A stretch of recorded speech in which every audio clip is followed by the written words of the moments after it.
There I'm seeing new faces. It's that one.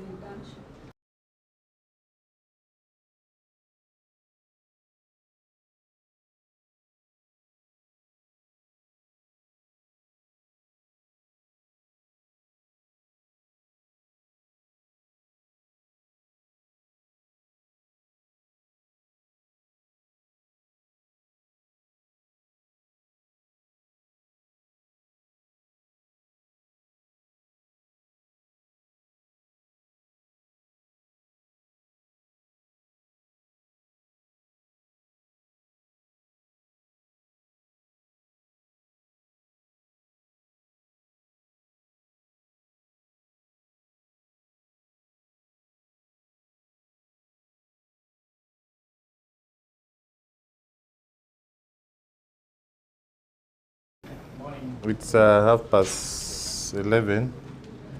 I think it's high time we started, unless you're expecting something again.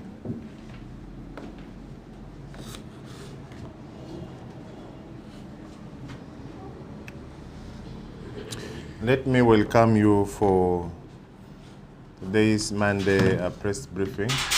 Today is the 13th of January 2025. As a region, North Kyoga is generally peaceful and calm, with no serious cases or case that disorganizes the entire security of the region, but rather some few isolated cases. One, we had a case of murder by mob in Dokolo. Our territorial police in Dokolo district rescued 2 people who were being beaten by mob in the areas of Goro A village, Northern Ward, Dokolo Town Council in Dokolo district. It was on the 11th of January 2025 at 800 hours. Odea Jimmy, age 33 years old, which we did not identify, from Rego heading to Dokolo Town. He was stopped by a lady that they had an accident and they needed some money. But again, shortly, another person came in the names of Abed Dennis, changed the dollars, and give to the other man, Jimmy. But later, on his motorcycle, they rode past Mero petrol station and went towards Abata sub-county. And they were found at Goro A village, where they were beaten badly and pronounced dead. This lady has later been identified as Achant Lucky.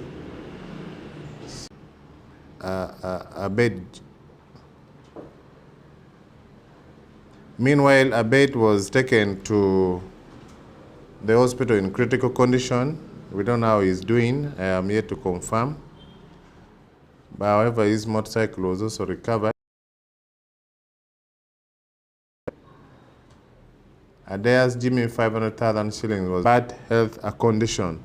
He was crying of pain on the ribs, back, waist, and had swollen eyes, alleging that some people whom he didn't know were the one who beat him. The matter was reported to the LC1, who guided that he be taken for treatment. However, as they were planning to get mint, young Victor died in the hands of the mother while still at home. A report was made to the police by the LC1, Sila Alphonse, and a team of police officers went to the scene and confirmed some statements were of the deceased. The deceased body was conveyed to Lira Regional Referral Hospital's mortuary. Such a side incident, we appeal to anybody who have information about what happens to share with the police to support investigation.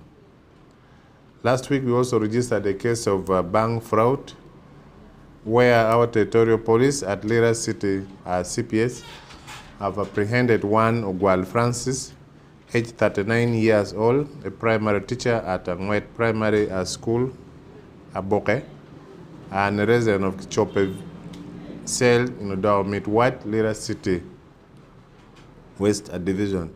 It's alleged that on the 18th of October 2024, Ogwal Francis went to Equity Bank and withdrew 26,300,000 shillings in the names of Obong Ronald and claimed he is the agricultural officer of Amolata District Local Government. Same Ogwal went back to Equity Bank, this time to open a bank account. However, the bank manager was able to notice him and immediately informed our police, who later responded and arrested him. He was brought to Lira City as C.P.S for further investigation. Preliminary findings indicate that Ogwal was used by one Arinitrate Jakin, who is still at large, last year, and hand it over to him. Some of these incidents, normally, this is a matter of abnormality, and we believe that there are some people involved in some of these banking institutions that coordinate, because we are beginning to get a lot of information, including getting details of details of some primary and secondary teachers in the local government human resource assisting. They get your details, they get your photos, and this is how they're using your details to account. So we call for total vigilance. That is why we want to go slow on this matter and dig a little deeper to get the rackets and who are these people behind some of these issues. At the moment, Ogwal is still at C.P.S here as the investigation moves on. We had a case of attempted murder in Oyam. Our territorial police in Oyam have apprehended Ayo Geoffrey for a case of attempted murder of his son, Akol Ronald, which happened from Olaiwie Cell, Achiano White, Minakulu Town Council in Oyam district. It is alleged that the two had a long standing domestic misunderstanding, which is unresolved. And on the 12th of January 2025, at around 12:30 hours, Ayo Geoffrey, the father of Akol, chased the son, Akol Ronald, with spears, oars, pangas, and some metallic bars for about 200 meters. He cut Akol on the left cheek, right hand, head, and right leg. However, Akol managed to scroll up to the home of Odongo Boni, where he was quickly rushed to Anyeke Health Center for medical attention. Currently, he is at the facility doing all it takes to save his life. Information reached police and the scene of crime was visited, sketch map drawn, and fully documented. The suspect has been apprehended and we have him in cells. Statements are being recorded for file compilation and submission to the resident state attorney for perusal and legal advice. Muzee will be charged on attempted murder. There are also other cases of murders which came later when I was coming. I think I'll share with you, I'll compile and share with you in the forum, because I was unable now to take note of them. Finally, we had transfers and appointment in the entire institutions, but basically I'll take the one of our region.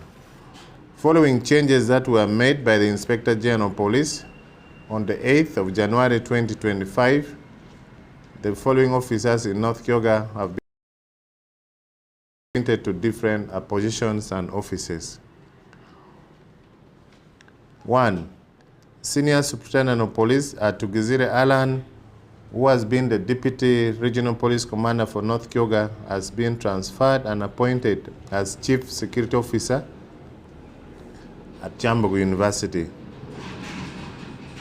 SS Senior Superintendent of Police Dr. Rashid has been transferred from Environmental Protection Police Unit and appointed as Regional Police Commander for North Kyoga, a region, a position which SSP Alan was acting when Assistant Commissioner of Police Onenchan Stephen retired on the 15th of December 2024, and there was no one who had yet been brought. Alan was acting. So finally we have a substantial RPC. 3, Senior Superintendent of Police Mwale John has been transferred from Bulisa and appointed Deputy Regional Police Commander for North Kyoga region. Senior Superintendent of Police Kapere Rogers has been transferred from Apache and appointed Deputy Regional Police Commander for Katonga region. Superintendent of Police Kamukama Joseph was transferred from Human Resource Management and appointed District Police Commander, Lira District. Superintendent of Police Mirembe Nora has been transferred from Kalangala District and appointed as District Police Commander for Apache. Superintendent of Police Malenge Kenneth has been transferred from Otuke and appointed Officer in Charge, Nakaseke District. Assistant Superintendent of Police Uchien Adson has been transferred from Fort Poto and appointed Osingeta Police Station in Lira City West Division. Then CIDs. Superintendent of Police Turiakira Collins has been transferred and appointed Divisional CID for Lira City Central Police Station, where we are. Superintendent of Police Bitwabao Dennis has been transferred from Kamuli and appointed District CID for Lira District. Detective Assistant Superintendent of Police Mukisa Innocent has been transferred from Liantonde and appointed Deputy Regional CID for North Kyoga region. Detective Assistant Superintendent of Police Achola Maureen has been transferred and appointed District CID for Kamuli District. Initially, she was in Lira District. As Detective Assistant Superintendent of Police Babone Julius, who barely worked for 2 months in Lira City C.P.S, has been transferred to Bukedi North and will get a better appointment from there as a staff officer. Detective Assistant Superintendent of Police Sisireki Winnie has been transferred from Kampala Metropolitan Police South as CID staff. Detective Assistant Superintendent of Police Tuhabwe Robert has been transferred from Kisoro to Dokolo as District CID. The first lady, Winnie, was District CID for Dokolo. So the one of Kisoro have replaced her. And finally, Detective Assistant Superintendent of Police Chagaba Abdul Karim has been transferred from North Kyoga and appointed for Ibanda District. These transfers are no more in the Uganda Police Force. We want to extend our appreciation to the officers who have worked for the time they have been with us in this region and congratulate all upon their appointments and wish them success in their new roles. I thank you for listening, and if there is something which you didn't get very clearly, you can use this time to ask questions.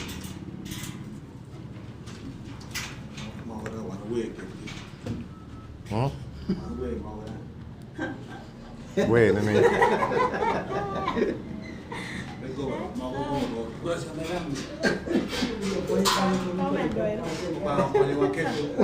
Yes. How far is the case of the gun case of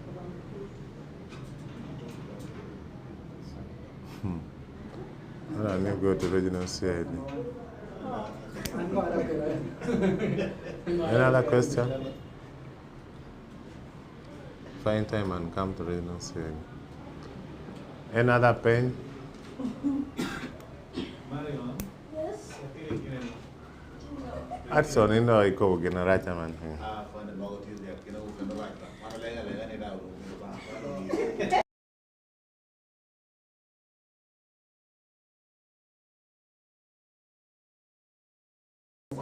Issues of child neglect. I don't know how common it is. It did not come out today, but I've been seeing it in a few of the information we shared in the group. So I would like to know how common is it and what is police doing about it. The other thing I'm interested in is, I think that was December last year when operations were being done in hotspots within the city and some people were arrested. Is that operation still on or it has ended? Thank you. To begin with the last one, it is true that first of all, our approaches to managing crime in the community has been crime prevention and community policing program, which we normally embarked on. And on many occasions, our district police commanders and their team have been very closely and organizing meetings through the local leaders, and it has been very factful and helpful. So during the meetings, we tend to get a lot of information, which we take it seriously. We do verification with our intelligence officer and later plan for an intelligence-led operation with support that we get from our sister forces like the UPDF. It is true, from last year we've been conducting series of operations which has yielded fruits, because at the end of the day, the areas where we conduct operations, complaint tends to reduce, including crime comes down. So it is something which we are still embarking on. Even just last week, we had an operation where about 83 people were apprehended. The screening was done, and the best thing is we bring on board the local leadership to support us in the screening. So about 30 were exonerated and 58 were taken to court. So this is the beauty of community policing. And that is why at the beginning of the year, I extended on behalf of the region, you in the media fraternity, you've done us great work in line to our programs of community policy. Our messages have been able to reach out to the community through you in the media. Without your support, we would not be able to achieve like we have done. And greatly, the community have understood the approaches that we are using in fighting crime. And it has made it very easy now for the community to share with us information freely and in time, and it gives us also opportunity for the commanders to respond quickly to any of some of these queries that comes. That's why most of these cases that I share with you are quite isolated. There are things that with or without police, it will be there because of some few disagreement between one or two people, but not something that disorganizes or antagonizes the entire peace in the area. So I think that is a very good question. Two, issue of child neglect, yes, we still have those cases, and on many occasions, when we do our investigation, you notice that sometimes the couples disagree, and well, I don't call them couples. You could have got a man, you get pregnant, a lady delivers, of the child, and because the lady is struggling alone, sometimes guilt mind comes in, and you find the child is abandoned. Others kill the child and Bade, we've enough. There are these street goons who girl gets pregnant. This child is thrown to the grandmother. The grandmother may not have the capacity to take care good food or good health care. This child becomes a menace in the community. Or others are thrown away. We only get information through the Child and Family Protection is abandoned. So it is true, some of those cases are there. Only our appeal goes to our local leadership and the clan leaders. We really need to be responsible of our people within different clans that we have in this region. By our clan leadership taking note of the members of the family or members of the clan, sometimes they are just taken up. They do not know some of these details because they don't have the data of their people. So it is something that needs to be handled with care through different Owitongis that we have, the interest of managing that. Yes. I wanted to find out this. I remember on the 23rd, when we were here, 23rd of December last year, when we were here for this same kind of briefing, you told us about a group of 9 gangs who were arrested behind Human Technical, and they claimed they were being sent by one Kyoga of Grace Ministry. I don't know how far you have done the investigation of that Augustine. The far we have gone is that all those people were taken to court and remanded, and a follow-up was being made through the divisional leadership at City West on the allegation that they had support or they were being called for Christmas gift by the leadership of Saving Grace. So I need to find out how far they've gone, then probably I'll brief you on that. Thank you. From the issue about the other soldier,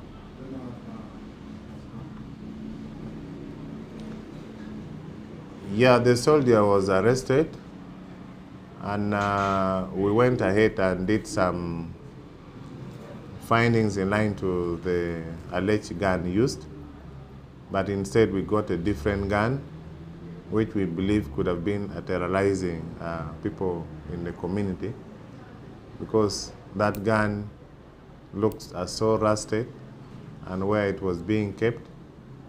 But the main gun, according to leadership at the particular detach, the officer's gun remained intact at his workplace. So it is still being followed. I also need to get how far they have gone in line to whether we've got now the actual gun which was used in the commission of the offense.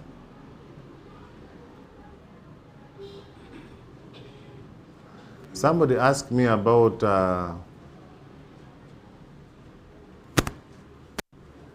players, female players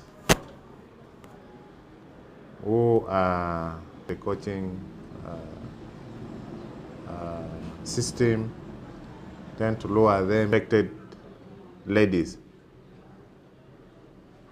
Like we have seen in the national, this complaint you only hear in the community, people talked about it, but probably due to fear, they hardly come held responsible, because they will definitely be killing a career because of the skills that they have. So by so doing that, you will definitely be ruining, because some of them do not want to be used in that manner. So we think these are complaints which could be happening, but formally nobody has come to police complaining that I was sexually harassed by coach A, B, C, D, and something like that. So through you, I believe this message will have to reach the guardians and the caretakers of all the parents of these players, so that we get the truth in line to the allegations which are coming, and it's just being spoken in the community. I thank you and wish you a good week. Then this is out of topic.